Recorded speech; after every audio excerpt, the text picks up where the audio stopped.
Hello, everyone, and welcome to our webinar, Knowledge is Power, Authors Celebrating Inquisitive Characters. I am Ronny Khuri, Books for Youth Associate Editor at Booklist, and my pronouns are he and him. Before we begin, I will go over some technical details. A link to today's title list was included in a reminder email that you received from Zoom 1 hour ago. If you'd like to download it, please open that email, scroll to the bottom, and click on the link located there. You can also download the title list by copying the URL on this screen into your web browser. And if you have any trouble, you can contact us at webinars@booklistonline.com. If you're in the audience, you are in listen-only mode, but we definitely welcome any questions that you may have. So if you'd like to ask a question, on the bottom of your screen, you'll find a toolbar with a section for Q&A. So if you have a question or if you need technical assistance, you can just click Q&A and type your message into the box that pops up.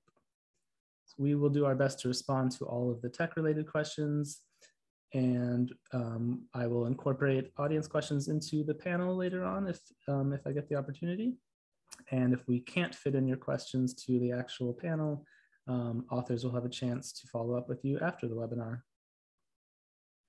Finally, Booklist offers closed captioning on our webinars. So to enable or disable captions on your screen, please look for and click the live transcript icon on the toolbar that I mentioned before. From there, you can select show or hide subtitles from the menu that appears. If you choose to enable subtitles, you can adjust the size of the captions at any time by selecting subtitle settings.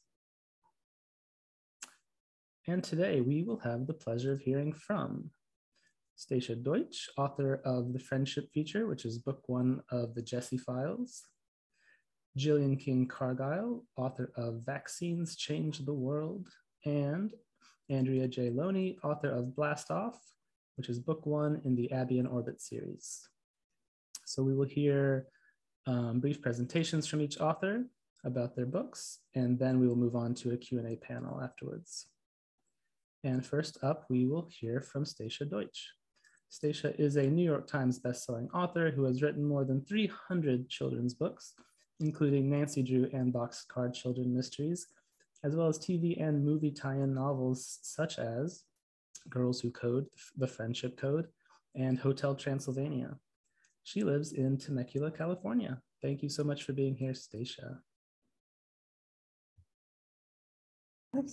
Okay, I am going to share my screen. Let's see how this goes. Share. Okay, I think does that look right to you? Looks good. Okay, cool. All right, thank you so much for having me. I'm going to talk a little bit about the JESSIE Files. I know that you're going to set a timer for me for 10 minutes, but I'm going to set one too, because I could talk about this forever to no end, and then we'll be here tomorrow. So the JESSIE Files is a new book in the Boxcar Children series. And for those of you who know the Boxcar Children is an incredible series that has been around almost 100 years. First published in February 6, 1924, Gertrude Chandler Warner. This was her brainchild, her idea. And it's the story of kids who, after their parents die, they are afraid to go live with their grandfather, and they run away and they live in an old train car, boxcar, where they solve mysteries. So I sort of fell into this whole thing. My first series that I ever wrote was called Blast to the Past, which I wrote with a friend of mine. And it was about kids who time traveled and met famous people in American history. And that series was 8 books long. The kids met Abraham Lincoln, Lincoln's Legacy, then Walt Disney, Alexander Graham Bell. I loved that book series. I got asked by the editor if I would be interested in writing Nancy Drew mysteries. And being me, I was like, yeah, sure, why not? Like, okay. I would be one in a long line of Carolyn Keens who never existed. And like, what an amazing honor. And then she said to me, well, do you know how to write a mystery? And I totally lied. I was like, yeah, I write them all the time. Meantime, I'm like Googling, like, what is a red herring? How do you write a mystery? Like, okay. I managed to do pretty well at it. I ended up writing, I think, about 10 of Nancy Drew and the Clue Crew, which was their young series.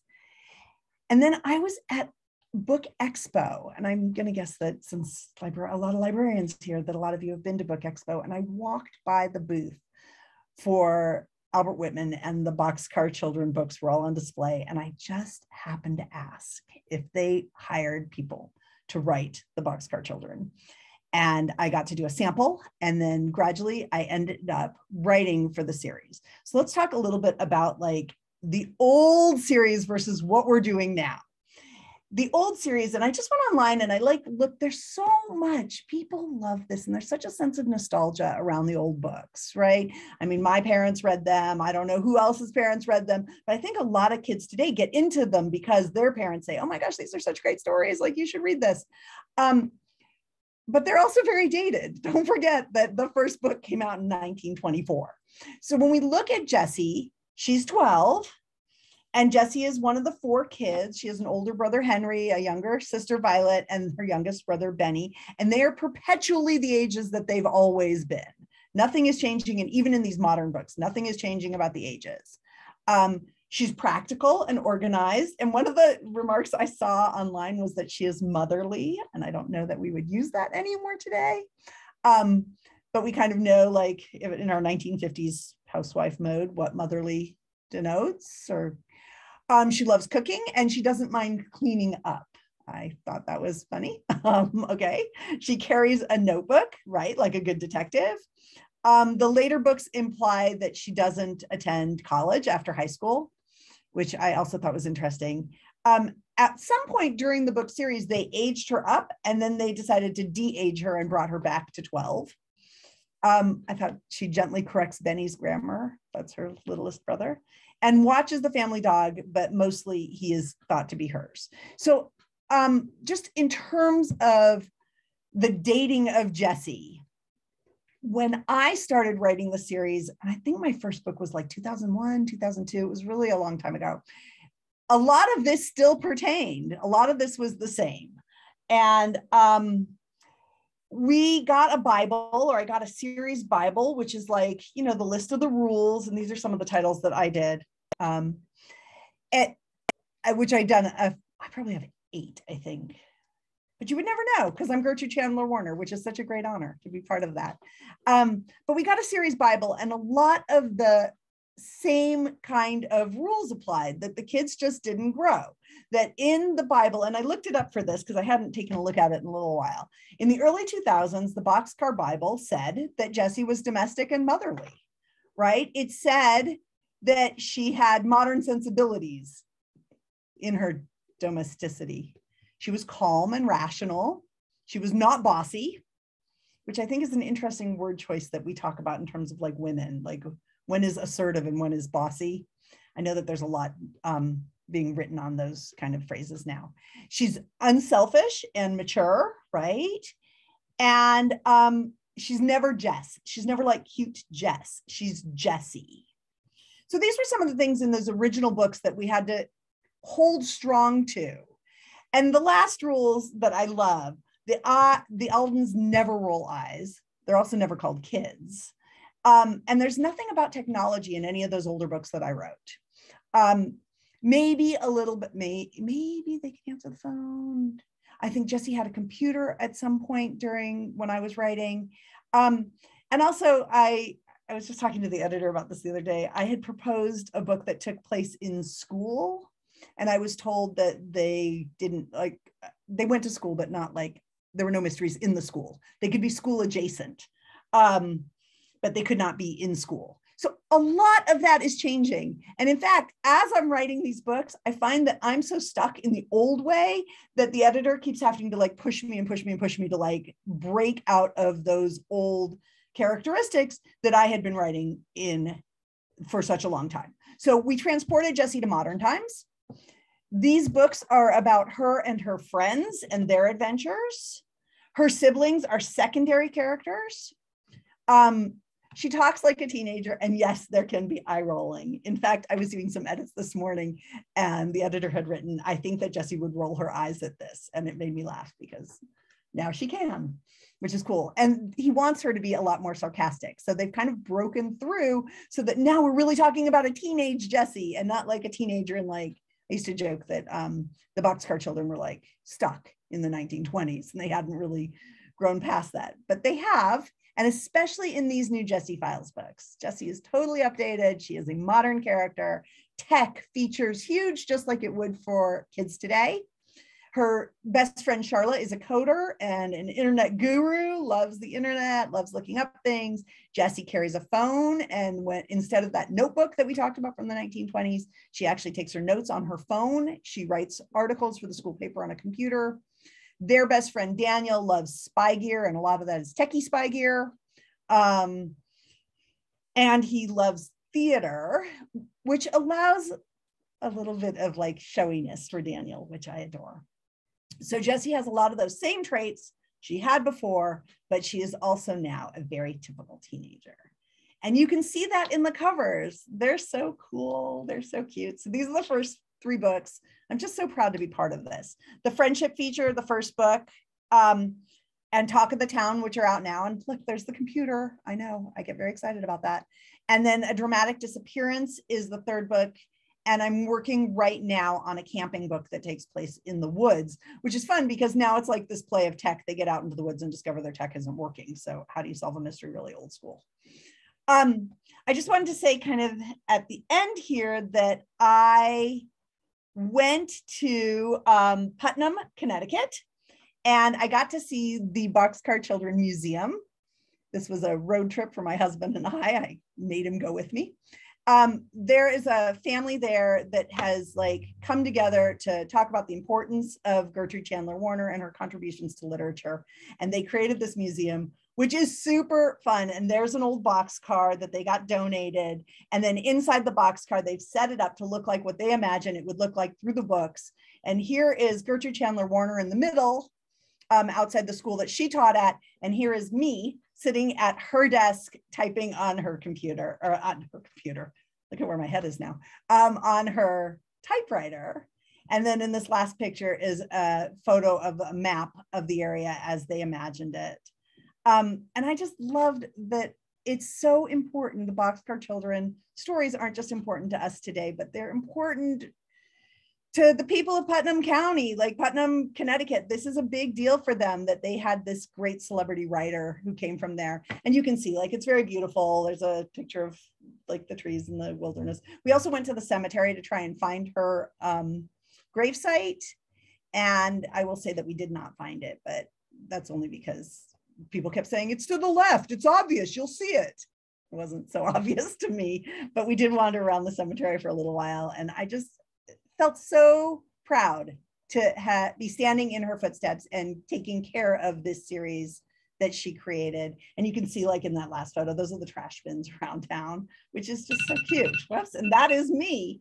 So that's a little bit about the series and about where we're going. And if you've read the old Boxcar books and you've loved them like I did, and you love a good mystery, I hope that you will introduce these stories to kids, because the new Jessie is an amazing person to get to know. And I'm just so blessed to be part of it. Great. Awesome. Thank you so much, Stacia. We will hear more from you in a little bit. But now we are going to hear from Gillian King-Cargile. Gillian has a BA in film production and an MFA in creative writing. She founded Northern Illinois University's STEM Read and was the longtime host of the STEM Read podcast on NPR, where she interviewed authors and experts about hot topics in science, writing, and education.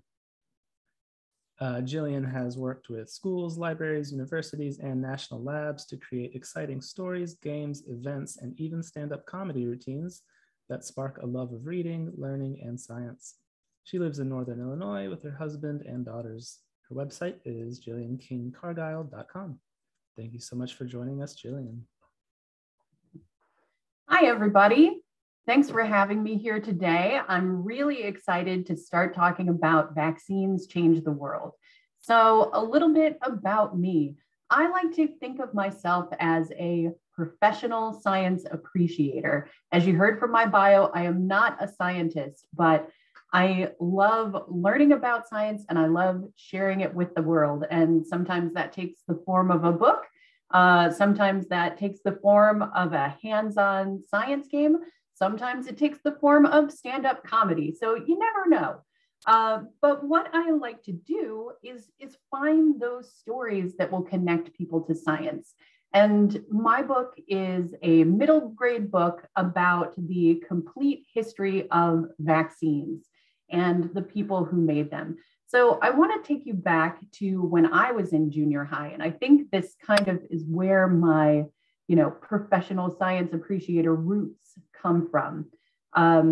I went to the gym class one day and they were doing checks for scoliosis. And they said, oh, people probably, we have to do this. You probably don't have it. And they said, I bent over, they checked my back and they're like, oh, you might have it. And then I went to the doctor and they're like, oh, you definitely have it. You need to see a specialist. And the specialist said, oh, you need to have back surgery nearly immediately because this is very severe. And so that changed my life.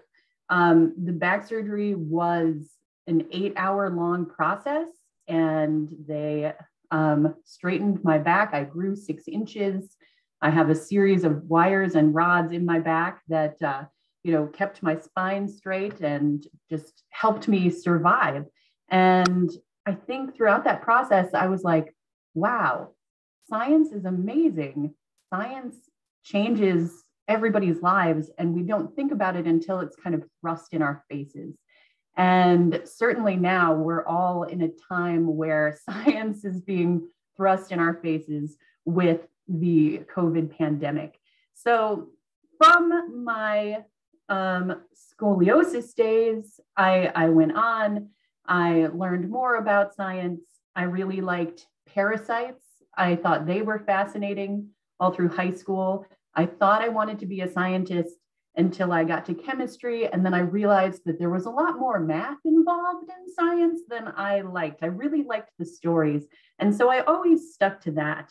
From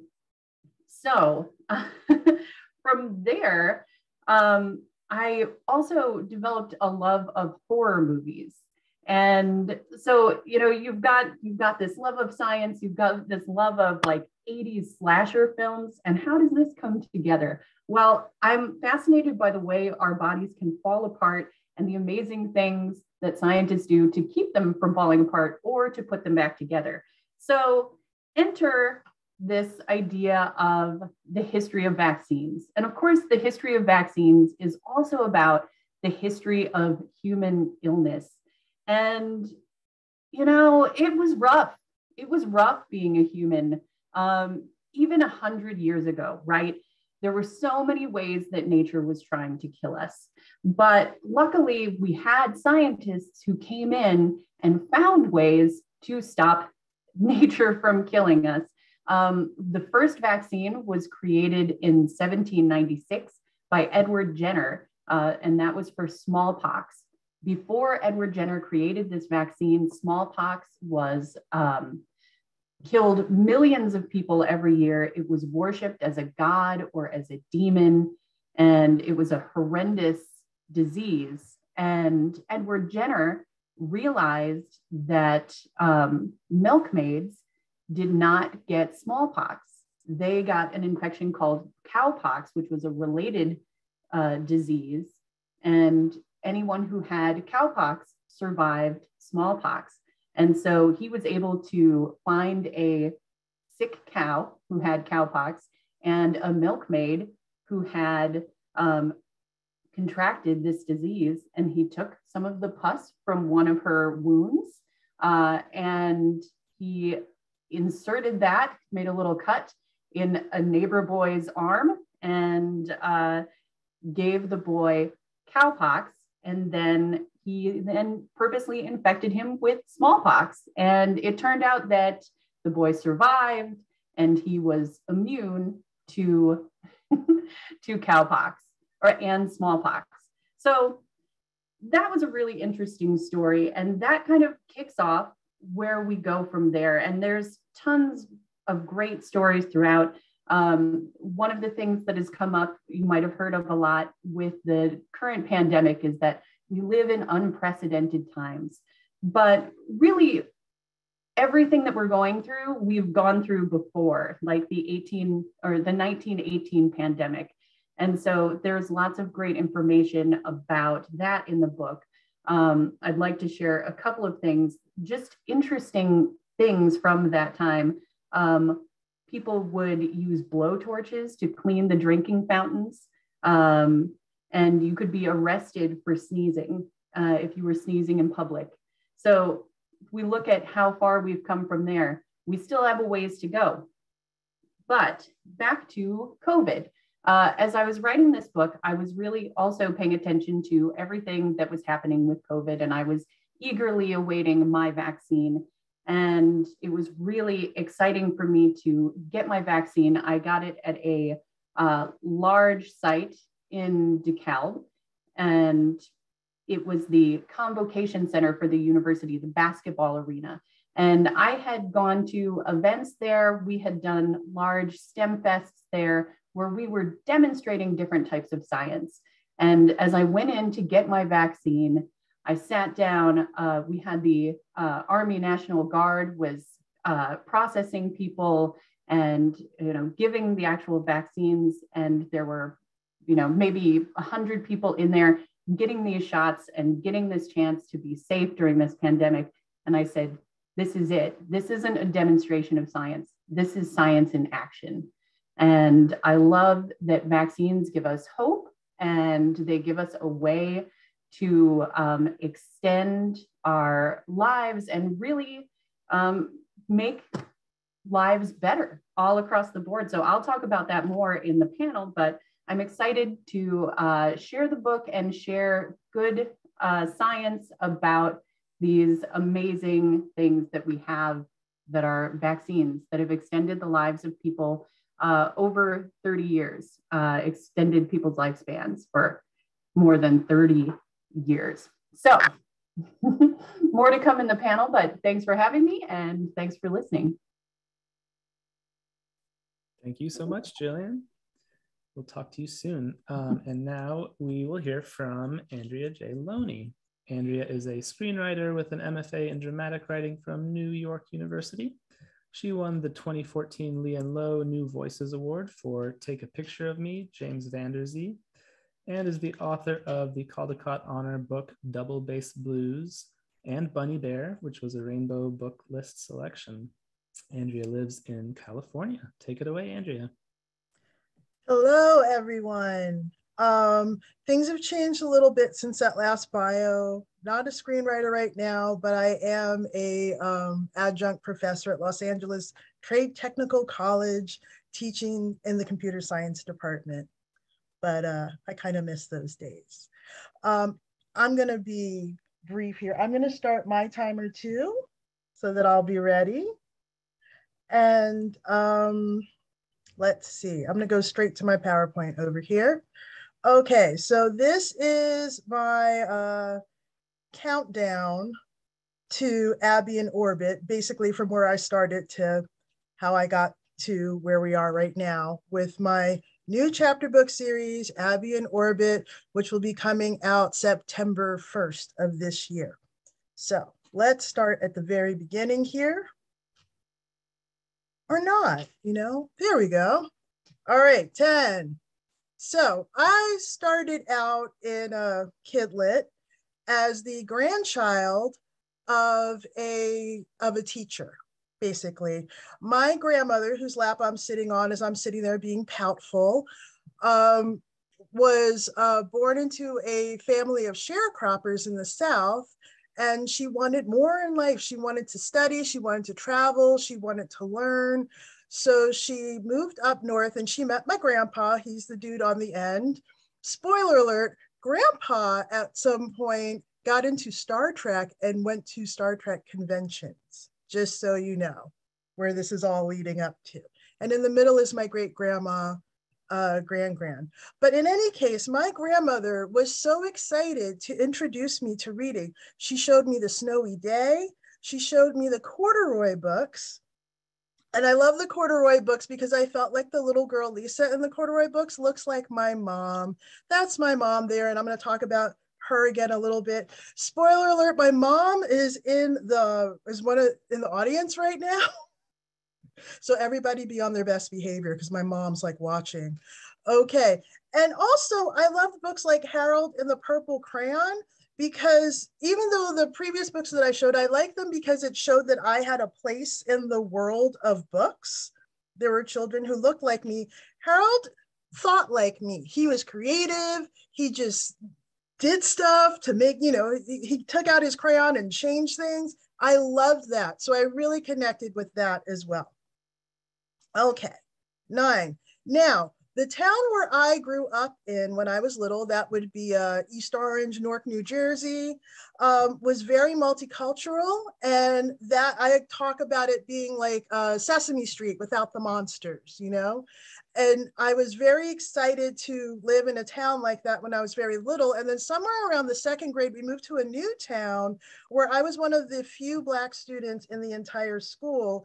And it was a different vibe. It was a whole different vibe. And what that did for me is that it kind of made me rely even more on books in order to feel like I could stay connected and be entertained, have friends. Books were my friends. And it really did have an effect on me, but it also made me want to be a writer. And I always had my little notebooks and ran around and just thinking about what I was going to write. I decided when I was in the 2nd grade, when we moved to the new town, that when I grew up, I would become a writer too. And I would write the kind of books that would make a kid feel like they were understood and they were loved and they had a friend. But instead, I'm sorry, I also love the TV show Cosmos. I don't know if anybody here remembers that. The original Cosmos with Carl Sagan. Also love the newer version of Cosmos with Neil deGrasse Tyson. Oh my gosh, that's one of my favorite shows ever. But I loved Cosmos, and I loved what Carl Sagan was trying to do to kind of like open up everybody's mind to what was going on in space. But I made comic strips, puppet shows, short stories, poetry plays. I won awards. I got my degree in dramatic writing from New York University. And also not long after that, my mom, who had been my mom had been working in tech for years in the sense that she worked on Wall Street doing presentation graphics. She worked for Apple Computers. So when the first Macintosh came out, we had them in our house. So I've been like a computer person that whole time. And my dad worked for 3M at the time. So my dad was bringing gadgets home and everything. And my mom, again, who's here right now, so everybody be really nice. My mom's a super brilliant person. And occasionally when she was VP of the intranet at Merrill Lynch, she would be talking to me in JavaScript. And I'd be like, wow, yes, Mom, just yes. Like I didn't even know what to say. So my first job out of college was the Big Apple Circus, as one does. I ran away and joined a circus. And the cool thing about this job, aside from the fact that it was a circus, is it was multiple generations of people all living together and working together and traveling from town to town. And I traveled with them for about a year, and I would go back and visit them every year and like kind of volunteer while I was with them. And I really, really loved the experience of being a part of something so big, something that brought joy to other people, and taking care of kids and taking care of elders and everybody just kind of being together in it. And this influenced, this is a big influence on the Abby and Orbitz series, this experience that I had gone through. Okay. And then after the circus, I was a screenwriter. I did have a contract with Disney for a while. I moved to Los Angeles and worked at the Walt Disney Company, mostly this building, the Disney Channel building, where I did captionings and subtitles for Disney home entertainment. And I started writing children's books, but I was really kind of shy about it because I was surrounded by the most brilliant people I'd ever met in my life. Like you go to like sign a birthday card and like the person who makes Tinkerbell signed before you, and there's like sparkles coming off the paper. It's like unbelievable. So I was scared, but eventually I did start submitting. I did start writing picture books. I won the Leo New Voices Award for my picture book biography, Take a Picture of Me, James Vanderzee. It was also nominated for this NAACP award. Didn't win, but you know what? I was also nominated with Kareem Abdul-Jabbar, and he didn't win either. So I lost with Kareem Abdul-Jabbar, people. I felt really, really successful there. I also wrote the book Bunny Bear, which was published by Albert Whitman and Company. And I wrote the book Double Bass Blues, which won a Caldecott honor for illustrator Rudy Gutierrez, because he is amazing. So I went on all these tours with my books and I was all excited. I'm thinking, yeah, this is really great. I love picture books. And then you remember when the whole mask thing started, where we couldn't even find this many masks. COVID hit. I couldn't go anywhere. I couldn't do anything. Everything kind of came to a standstill. All my classes had to be converted to online. I was really confused as to what I was even going to be doing with my career. And then an email came from my agent that said, hey, Albert Whitman has a project for Andrea J Loney. They want to create a chapter book series about a young Black girl, kind of like a Anna Green Gables in space. And I was like, that sounds insane. I love it. And it's a chapter book series. I had never written a chapter book series, but you know what? I'd also never been in a once in a generation pandemic before. So, and I didn't even choose that. So let's choose this. Let's do this. So basically what I ended up doing is researching the character of Abby, researching her family, who I based in a lot of ways on my own family. A brilliant mom, a brilliant and funny dad, a kind of annoying little sibling who's insanely cute, hanging out with her best friend, working it out with her best frenemy, being in this environment kind of like the circus where people are moving and working all the time and you're just there and you're just a part of it and you're so excited to be a part of it. I researched a lot. I'm still researching. I constantly research. I live on the NASA website basically and get all their feeds and watch all their their broadcasts and everything. And I worked really hard to figure out what is the real science going on right now with space travel. And because Abby in Orbit is set in 2050, 2051, how that progression could reasonably happen, what might happen between now and then. So it's a lot of work and it's so much fun. And it's beautiful. Look at this book. I'm so in love with this book. And so the first one is Abby in Orbit Blast Off, where she first arrives at the space station and has to learn how to live in microgravity and also has to learn how to control her impulsiveness and her tendency to get into trouble while doing the things that she knows she needs to do, because all she wants to do is make life better for other people.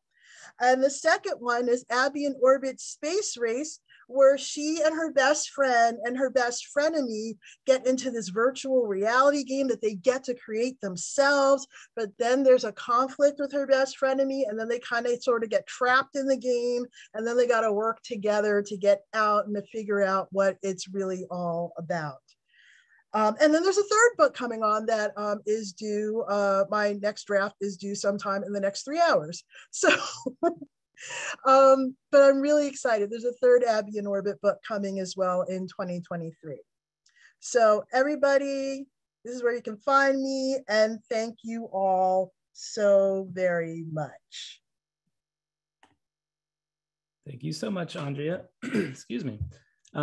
It is now time for the panel. So all of our authors are welcome to rejoin visually. Let me remind the audience that we are looking for questions from you as well. If you have any, drop them in the Q&A pop-up and we'll keep checking on that. But you can go ahead and start asking away. But I will kick things off.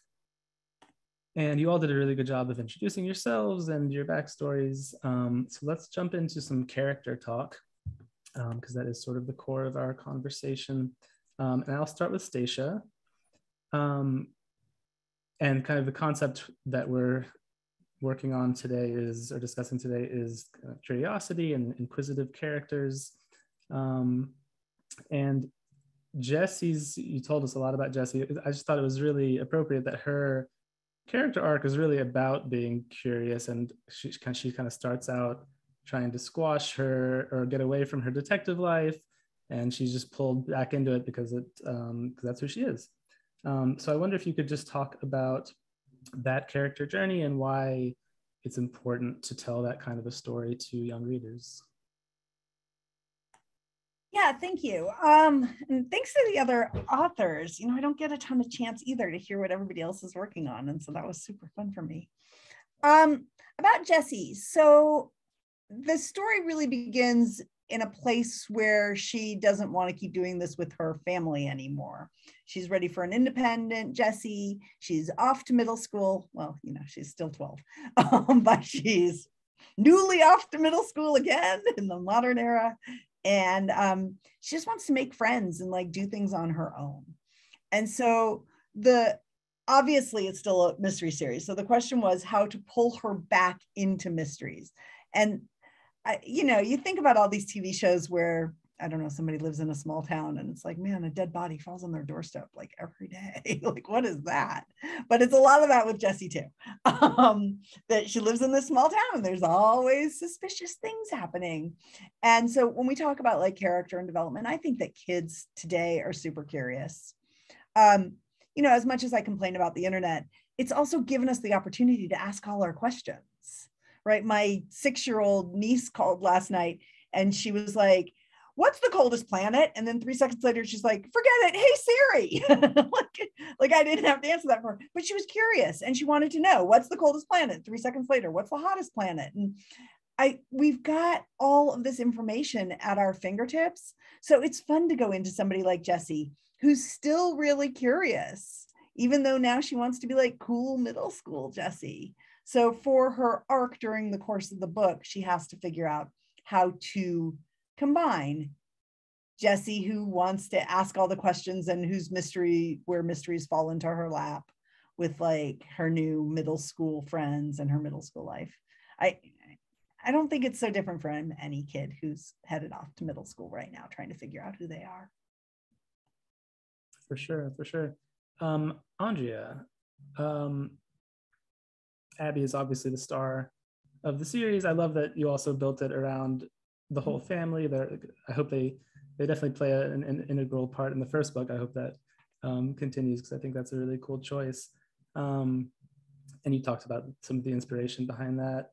I also thought it was interesting that Abby's kind of one of her biggest obstacles is self-doubt and just wanting to succeed and be a great third grader and that kind of thing. So can you talk about that specific story and what inspired it? Oh, you're on mute, sorry. Click the button. When they first told me about the story, I think the original name that they gave me was Ava in Space. And I was like, I think we could boost that up a little bit. Abby in Orbit, just that sounds good. And when I first started working on it, and I reread Anne of Green Gables and remembered why I was so in love with this character who would just get carried away all the time. And to be fair, there is a part of me, more so now as an adult than as a very introverted, shy child. When I was a kid, I was more like Gracie's character, actually, than Abby's character. But there was, I just wanted to capture what it's like when a little kid goes from that second grade, I am the biggest of the little kid stage, to that third grader, oh snap, I'm getting to be one of the big kids now. I got stuff I have to do. I'm definitely not a kindergartner. I'm not a first grader, and I passed the second grade. I'm looking towards the fifth graders and just all of those issues that they can go through. I thought a lot about, because I was a substitute teacher for years. I've been in education for like 18 years, but I was a substitute teacher for a few years. And I just thought about what some of the kids in the classrooms were like and just kind of what the developmental levels were. So I kind of made lists of what that's like now for kids, what it was like when I was that age, and use that to kind of put together the different kinds of situations that Abby would find herself in as being a kid who is easily distracted, who gets very excited about things, who really, really cares about other people, but maybe in a way that kind of goes over the top.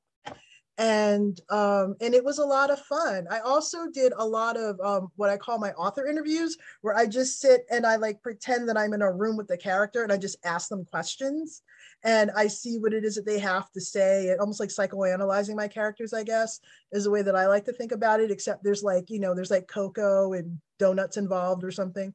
And I did that a lot for her, just to really understand where she was in relation to all the other characters, so I could kind of help build out that world.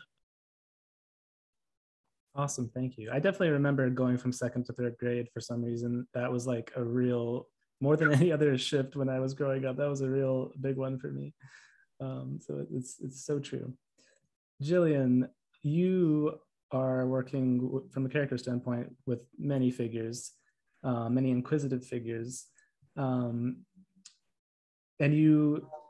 I guess you'd have to categorize this as a history book on some level, but you seem to put a lot of care into the figures as characters, giving them motivation and backstory and that kind of thing, setting them each up.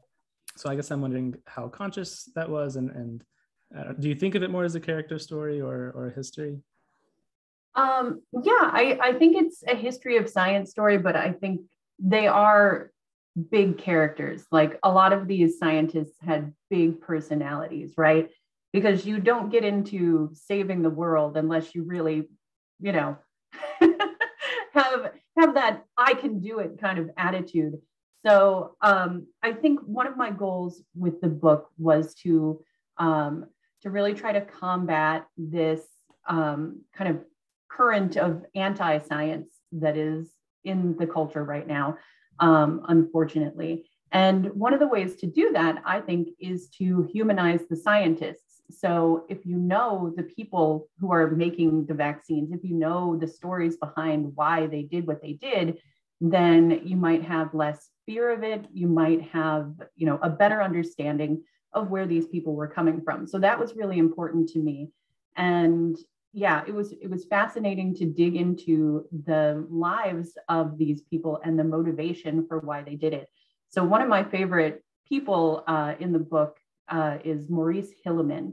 And so he was a vaccine maker in the 20th century.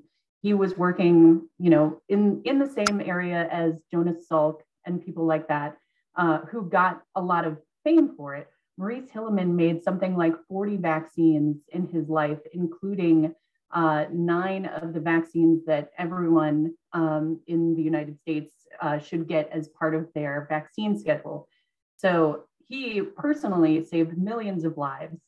And he also was one of the people who contributed to that, extending the human lifespan by 30 years. So he's really impressive, but he's always really brash. He's from Montana. He grew up during the Depression. He almost died several times, including during childbirth. Also, he almost drowned in a river. He was almost hit by a train. He got one of the childhood diseases that he ended up working to get rid of and almost suffocated. So he came at this things as like a farmer from Montana, and his goal was to end childhood suffering.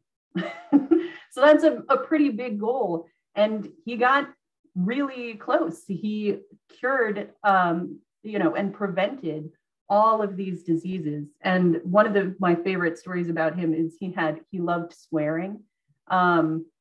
This didn't make it into the book, but he had what he'd call Montana adjectives.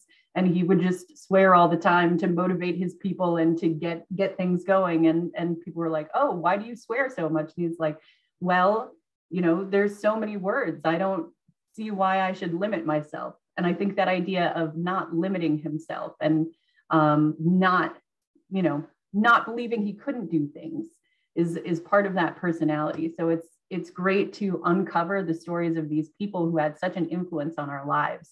And he's just fascinating. I love to share stories about Maurice Hillerman. That's great. Thank you.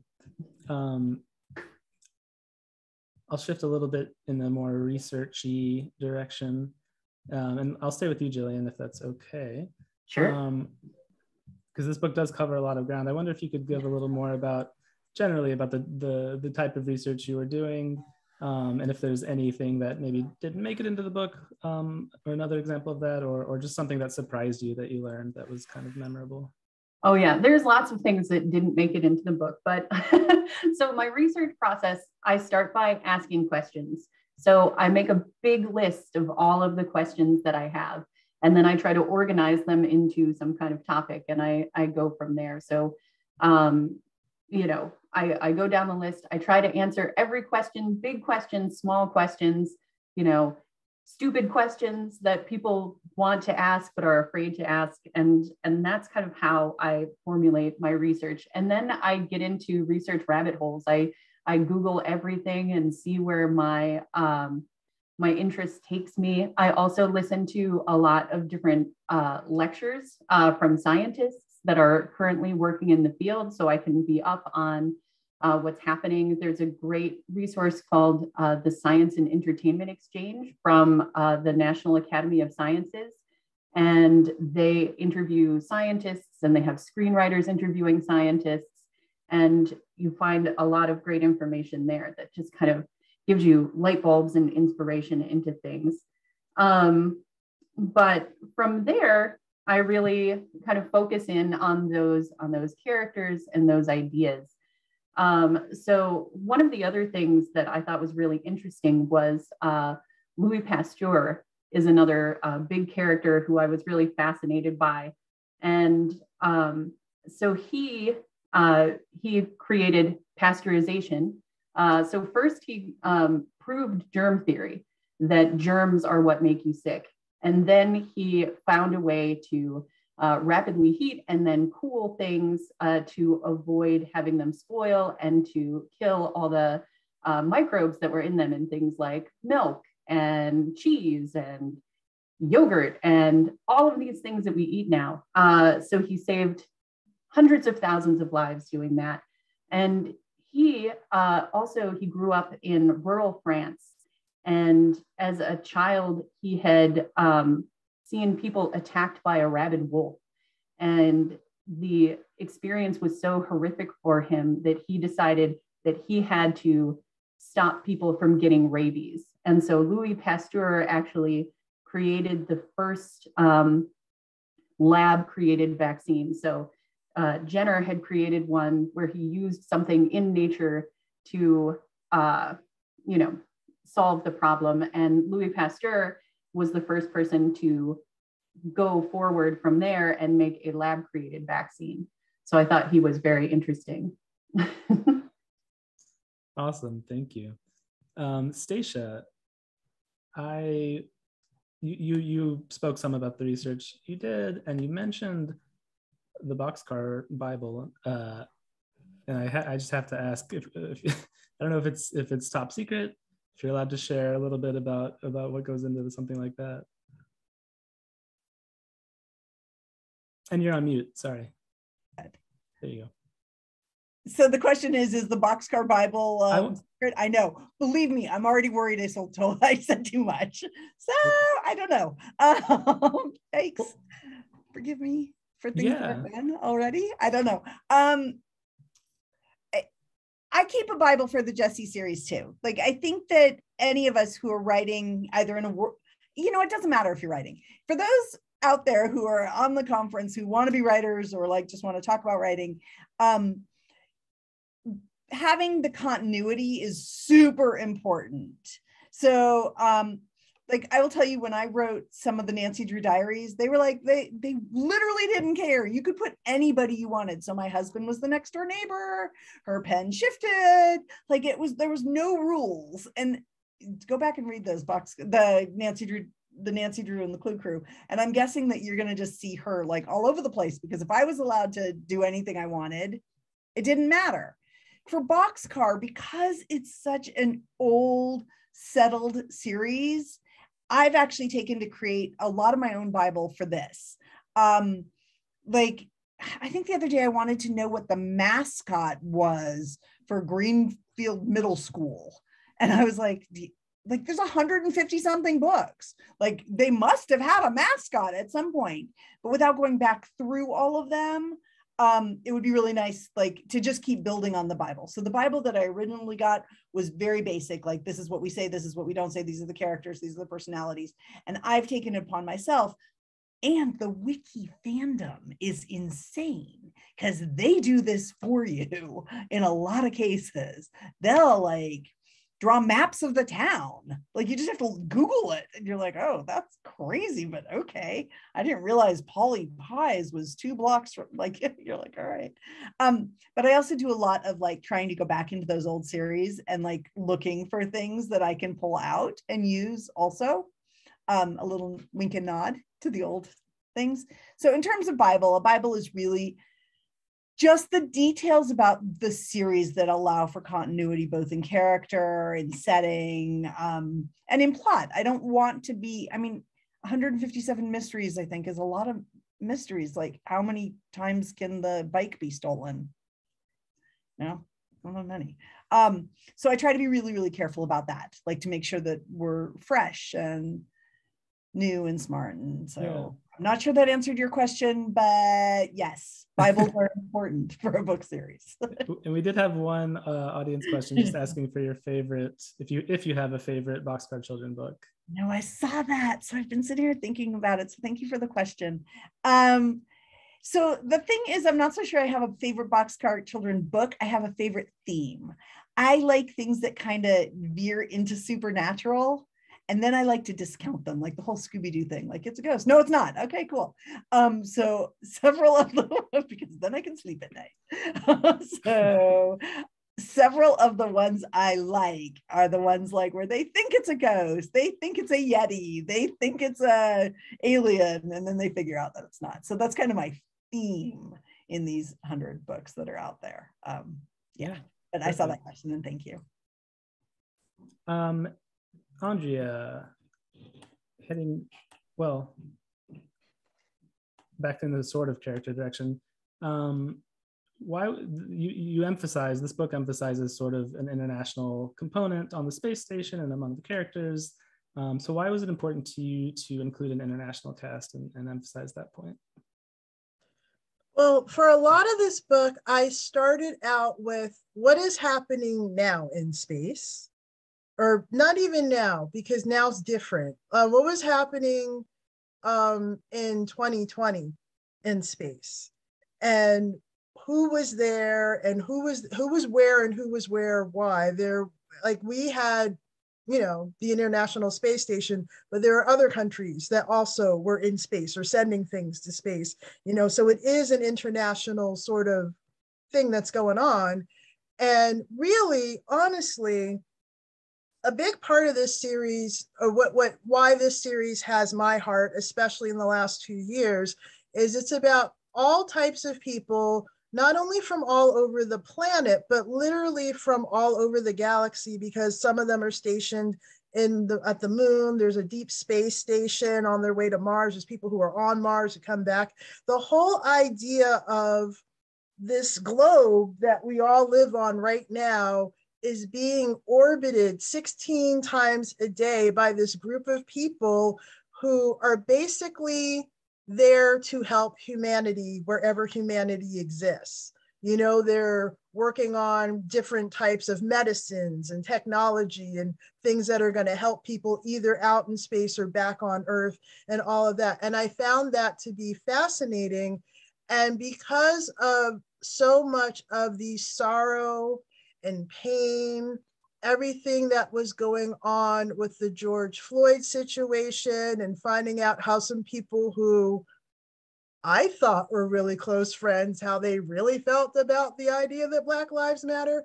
It was a very painful time in the world. And as I was doom scrolling on Twitter, but then I would go back and I would think about things like what, when they first created Star Trek, what that was all about and why they had the different people representing the different countries, and not so much in a like it's a small world kind of way, because that's a little creepy, but more in this idea of like we're all coming together and we're all bringing our strengths so that we can work together and help everyone. Because if you look at the Earth in comparison to like even the rest of our solar system, we're like this little thing in this big, big space, and we're on it all together, and we need to work together. And pretty much every pretty much every book in the series has some element of people kind of getting into it and fighting a little bit, and then remembering we can only survive if we work together. If we don't work together, it all falls apart. So it was really wonderful. It has been really wonderful for the last 2 years to have that be my major focal point. I've also read several astronauts describe that sensation of that feeling of being in space and looking down at the Earth and realizing like, oh my God, it's like all of us. It's not them and this and all that other stuff. And even with the stuff that is going on right now in Ukraine with Russia, they're still up there. Astronauts be like, no, we're not taking sides. We're all in this together here on this International Space Station, and that's what we do. So I just really wanted to promote that because I want to help create the world that I want to live in. That's beautiful. Thank you. We really only have a minute left, if that, but I do want to end with a quick round of a question for each of you. So could you each semi-briefly give me one thing about working on this project that just brought you joy? It could be a scene or a bit of research or a day you had. And can we start with Gillian? Sure. I'd like to echo what Andrea said. One of the things that really brought me joy is that there were all these terrible things happening, but I think that science is something that brings people together. And the only disease we've actually completely eradicated is smallpox. And we did that at the height of the Cold War with the United States and Russia and a global collection of people who were going door to door and doing ring vaccinations and solving problems together. And that's really hopeful to me that, you know, in our current pandemic and in the future, we can work together and we can use science and good information as a bridge to a hopeful future. So that's awesome. What I like to share. Stacia, what about you? So I think that reading is so important and it stimulates imagination and creativity. And so recently what happened to me is we were at a party and a 10-year-old girl from New York, and I live in California, was there. And I always ask kids, like, what do you like to read? And this girl was like, oh, I love the Boxcar Children. And I looked at her and I was like, did somebody tell you to say that? Like, were you paid? Were you heads up? Like, what? She's like, no, it's just my favorite. And I like this and this and this. I was like, this is the best moment of my life. It was so cool. That's like, amazing. Until I have to tell you something. So I'm like really into reading, and I find it amazing. And what we all do is we're putting words in front of kids. And to me, there's no greater honor than that. So. Absolutely. Andrea, bring us home. So that one of the things that I love the best about the whole cast of Abby and Orbit is that pretty much everybody is based on either one of my coworkers, a family member. Abby's mom is Afro-Latina, and I don't exactly say how or why, but my dad is Panamanian Jamaican. And I was so excited to be able to like represent for Afro-Latinas in that way. Dimitri is his voice is based on my my mentor at the college, the head of the computer science department, because that's kind of how he talks. All these different characters are based on people who I have not gotten to see in person since 2019 because I'm here home all the time, but I get to like connect with them and have adventures with them through these books to a certain extent. I get to be with my mom, I get to be with my dad, I get to be with my little sister by writing them in as characters. And that has really been helpful for me for the last couple of years. Perfect. Thank you all so much. There's so much more that could be said about all of these books. I'm sorry we don't have more time, but we have to say bye, and thank you for being here and talking about yourselves and your books. Everybody be sure to check them out.